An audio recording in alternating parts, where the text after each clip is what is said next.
Thank you for being here on short notice. I'm going to be very brief, but because the Vice President and I are heading over to the Pentagon for an extensive briefing and to make some comments as we did at the State Department. So I'm going to be going from here to there, and you get me there as well.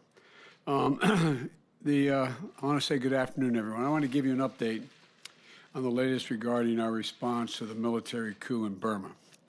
As you know, the assault on Burma's transition to democracy remains an issue of deep bipartisan concern. We've consulted at length, for example, with Senator McConnell, who has had a very keen interest in this, and his team, and we welcome their helpful insights. We've also been in close contact with our allies and partners around the world, particularly in the Indo-Pacific region, driving vigorous diplomatic outreach to help coordinate an international response to what happened. The strong and unified message emerging from the United States has been essential, in our view, to encouraging other countries to join us in pressing for immediate return to democracy. Last week, the United States helped bring together the UN Security Council, which issued a strong statement in support of Burmese democracy. And this week, we will use our renewed engagement on the Human Rights Council to strengthen the world's commitment to human rights in Burma.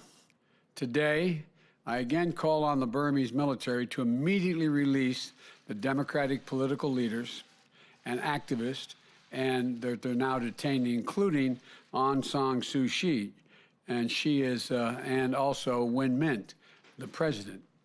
The military must relinquish power it seized and demonstrate respect for the will of the people of Burma, as expressed in their November 8th election.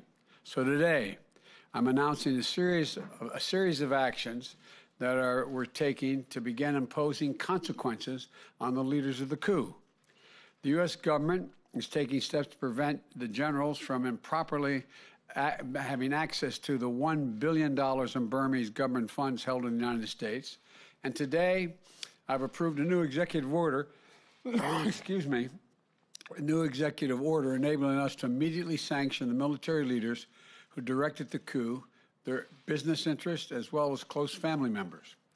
We will identify at first round of targets this week, and we're also going to impose strong exports controls.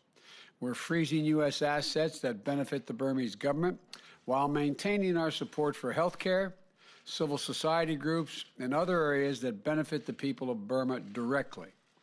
And finally, as protests grow, violence against those asserting their democratic rights is unacceptable, and we're going to keep calling it out. The people of Burma are making their voices heard, and the world is watching.